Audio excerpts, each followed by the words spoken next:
नमस्कार आप सभी को बहुत बहुत स्वागत है आपका मेरे YouTube चैनल में। साथियों, डीबीटी का कार्य अभी होना है और इसके लिए जो भी विद्यालय में हमारे छात्र हैं उनको पहले हमको प्रेरणा पोर्टल पर आधार वेरिफिकेशन करना है। तो आज के वीडियो में हम सब यही देखेंगे कि हम किस प्रकार से बच्चों का व उनके अभिभावकों का आधार वेरीफाई करेंगे और किस प्रकार की सावधानियां हमें बरतनी हैं जिससे कि हमारा जो बच्चा है वो क्लियर हो जाए, उसका वेरिफिकेशन हो जाए आधार का और हमारा डीबीटी का कार्य सुचारू रूप से चालू हो सके। तो आइए देखते हैं कि कैसे हमें कार्य करना है।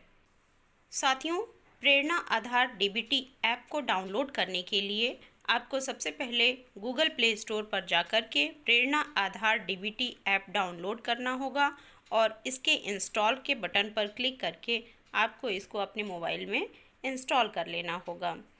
इसके बाद यदि आपके फ़ोन में पहले से ही यह ऐप इंस्टॉल्ड है तो आप इसको डिलीट कर लीजिए और उसके बाद प्रेरणा आधार डीबीटी ऐप को आप इंस्टॉल कर लीजिए। यह जो है मॉडिफाइड ऐप है जिसके थ्रू आप अपना डीबीटी का कार्य आसानी से कर सकेंगे। आधार वेरिफिकेशन करते समय हमें किन किन बातों का ध्यान रखना है, आइए इसको देखते हैं कि आधार वेरिफिकेशन करते समय सभी फील्ड का डेटा हमें अंग्रेजी में ही भरना है। हिंदी में भरा गया डेटा मान्य नहीं होगा। आपके पास आधार वेरिफिकेशन करने के केवल 3 प्रयास हैं, इसलिए आप डेटा को जांच करके ही आधार कार्ड से सारी जानकारी को मिला करके और डेटा को सुरक्षित करें अर्थात कि सेव करें। आइए देखते हैं कि अभिभावक का आधार हमें किस प्रकार से वेरीफाई करना है। अभिभावक का आधार वेरीफाई करते समय आप जिसका आधार वेरीफाई कर रहे हैं ऐप पर अभिभावक के आधार का वेरिफिकेशन में उसी का नाम, लिंग एवं आधार संख्या भरें। जैसे कि यदि आप माता का आधार वेरिफिकेशन कर रहे हैं तो माता के आधार कार्ड पर जो नाम लिखा है वो नाम भरें और आधार कार्ड में जो भी स्पेलिंग लिखी है आपको वही स्पेलिंग भरनी है। आधार नंबर आधार कार्ड को देख करके बिल्कुल ही सही भरें। बच्चों का आधार वेरीफाई करने के लिए क्या निर्देश हैं कि बच्चे के आधार कार्ड में जो नाम और स्पेलिंग लिखी है वही ऐप पर स्टूडेंट के नाम में आप भरिए। बच्चे के आधार कार्ड में अभिभावक के नाम के साथ यदि son of, care of, daughter of आदि लिखा है तो वो आपको ऐप पर नहीं लिखना है और आपको सिर्फ अभिभावक का नाम ही लिखना है और आधार कार्ड में जो स्पेलिंग लिखी है वही स्पेलिंग आपको लिखना है। अन्यथा की स्थिति में बच्चे का या फिर उसके अभिभावक का आधार कार्ड वेरीफाई नहीं होगा। बच्चे की जन्म तिथि जो आधार कार्ड में लिखी है वही आपको ऐप पर भी लिखना होगा। बच्चे का लिंग जो आधार कार्ड में लिखा है वही भरें। आधार नंबर आधार कार्ड से देख करके बिल्कुल ही सही भरें, इसमें किसी भी प्रकार की त्रुटि नहीं होनी चाहिए। आइए देखते हैं कि किस प्रकार से इस प्रेरणा ऐप पर हमें काम करना है। प्रेरणा आधार ऐप कुछ इस प्रकार से आपके मोबाइल में ओपन होगा जिसमें कि सबसे पहले आपको अपने डिस्ट्रिक्ट का नाम सेलेक्ट करना होगा। उसके बाद आप नेक्स्ट बटन पर क्लिक करेंगे और इसके साथ ही आपके सामने दूसरा जो है इंटरफेस खुल कर के आएगा जिसमें आपको कोई अपना पिन क्रिएट करना होगा। पिन क्रिएट करने के लिए आप 4 डिजिट्स के कोई भी पिन को आप यहाँ पे एंटर कर सकते हैं। आप कोई भी पिन अपने मन से बना सकते हैं। सेम पिन को आप दोबारा डाल करके कंफर्म करेंगे और इसके बाद से जो आपने जो मोबाइल नंबर लिखे हैं 10 अंकों का मोबाइल नंबर वो लिखे हैं वो 4 अंकों का पिन बना करके और रजिस्टर बटन पर आपको क्लिक करना है। इस तरह से आपका रजिस्ट्रेशन यहाँ पर हो जाएगा।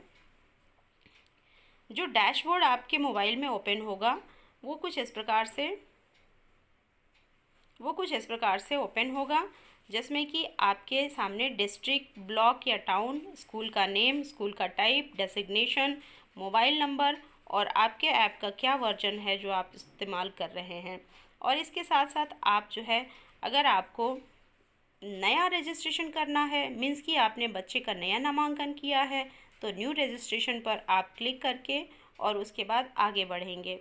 इसके साथ ही इसमें वेरीफाइड या ड्रॉप आउट स्टूडेंट्स की रिपोर्ट भी आप देख सकते हैं। इसके साथ ही जब आपने न्यू रजिस्ट्रेशन पे क्लिक किया तो ये पोर्टल आपके ये इंटरफेस आपके सामने खुलेगा जिसमें कि छात्र या छात्रा का पंजीकरण आपको करना है। इसके सभी फील्ड्स को अंग्रेजी में ही भरना है, हिंदी में भरा गया डेटा मान्य नहीं है। सबसे पहले आप क्लास डालेंगे, उसके बाद प्रवेशांक, प्रवेश की तिथि, छात्र या छात्रा का आधार अगर बना है तो हाँ, और नहीं बना है तो फिर आप नहीं वाले पॉइंट को क्लिक करेंगे। यदि छात्र या छात्रा का आधार नहीं बना है तो नहीं के टैब पर टिक करें और फॉर्म को भरें। छात्र या छात्रा का नाम यहाँ पे आप भर देंगे इंग्लिश में। अगर उसके पास आधार है तो आधार से देख कर के स्पेलिंग भरेंगे, अन्यथा आप अपने हिसाब से जो उसके पेरेंट्स बताते हैं उसके हिसाब से आप उसका नाम भर सकते हैं। लिंग बालक या बालिका और उसकी डेट ऑफ बर्थ। इस तरह से भरने के बाद आपके सामने दूसरा पेज आएगा जिस पर आपको माता का नाम और उसके बाद यदि छात्र या छात्रा का आधार नहीं बना है तो क्या कारण है, वो कारण भी आपको यहाँ से ड्रॉप बॉक्स से सेलेक्ट कर लेना होगा।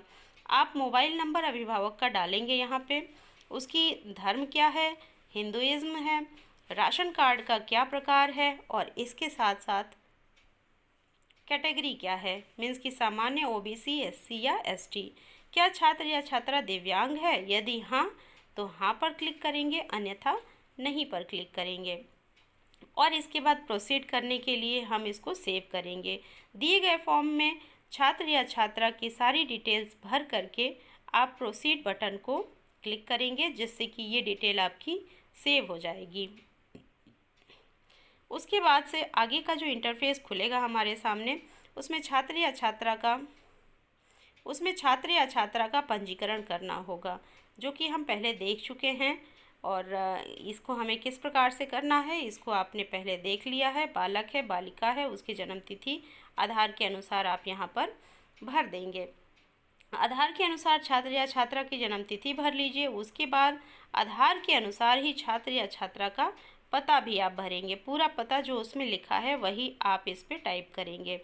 केयर ऑफ या सन ऑफ जो छात्रा के आधार पे, छात्र या छात्रा के आधार पे लिखा हुआ है उसको जो है आप यहाँ पर भरेंगे कि वह अभिभावक जो है वो माता है या पिता है। इसके बाद से यहाँ आधार के अनुसार ही छात्र या छात्रा का जो भी अभिभावक है उसका नाम भरेंगे और छात्र या छात्रा का आधार नंबर भरेंगे। अभिभावक की सहमति के लिए आप जो बॉक्स बना हुआ है उसमें टिक करेंगे और ये डिक्लेरेशन करेंगे कि अभिभावक कह रहे हैं कि मेरे द्वारा उक्त छात्र या छात्रा के अभिभावक को बेसिक शिक्षा विभाग द्वारा संचालित डीबीटी के तहत छात्र या छात्रा के आधार नंबर का प्रयोग केवल सत्यापन हेतु करने की सहमति लेते हुए सहमति पत्र की छायाप्रति विद्यालय में संरक्षित करने की जानकारी दी गई है। इसका अर्थ यह हुआ कि छात्र या छात्रा के अभिभावक से आप सहमति पत्र साइन करा लेंगे, उसको हार्ड कॉपी में उसको प्रस्तुत करेंगे और अपने विद्यालय में उसको सुरक्षित रखेंगे कि वो अभिभावक जो है अपने बच्चे के आधार नंबर को विद्यालय के लिए जो ऑफिशियल वर्क है उसके लिए वो दे रहे हैं, अलाउ कर रहे हैं। इसके बाद पिता का नाम यहाँ पर आप भरेंगे।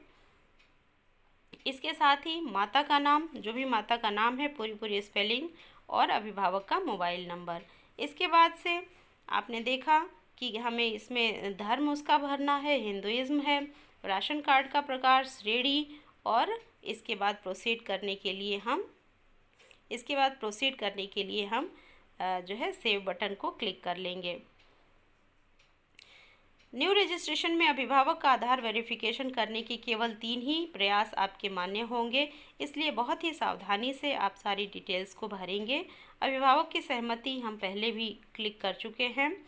किसका आधार सत्यापित किया जाना है, अर्थात कि जिस अभिभावक का आधार वेरीफाई करना है उसको आप सेलेक्ट कर लीजिए। अगर माता का आप आधार सेलेक्ट करते हैं तो माता के आधार कार्ड को अपने सामने रख लें और उसके नाम और उसका आधार नंबर, लिंग इत्यादि सब कुछ सही भर लें। और अभिभावक का आधार जो है सत्यापित करने के लिए यहाँ आप रेड बटन पे क्लिक करें। पूर्णतः इसको सुरक्षित करने के लिए आप दोबारा रेड बटन पे क्लिक करेंगे। इस तरह से माता का आधार आपने सेव कर दिया। यदि आपको कोई भी टेक्निकल समस्या आती है तो आप prernahelp@gmail.com पर मेल भी कर सकते हैं। तो साथियों, इस प्रकार से प्रेरणा पोर्टल पर आप बच्चों का आधार वेरिफिकेशन कर सकते हैं, जो कि बड़े ही आसान तरीके से हो रहा है। पुराने बच्चों का आधार वेरीफाई करने के बाद ही आप नए बच्चों का रजिस्ट्रेशन कर सकते हैं। ऐसा प्रेरणा पोर्टल पे जो उसके रूल्स हैं उसके अकॉर्डिंग है। तो इस तरह से आप अपने बच्चों को आधार वेरीफाई करके नवीन नामांकित बच्चों का रजिस्ट्रेशन कर लीजिए। धन्यवाद।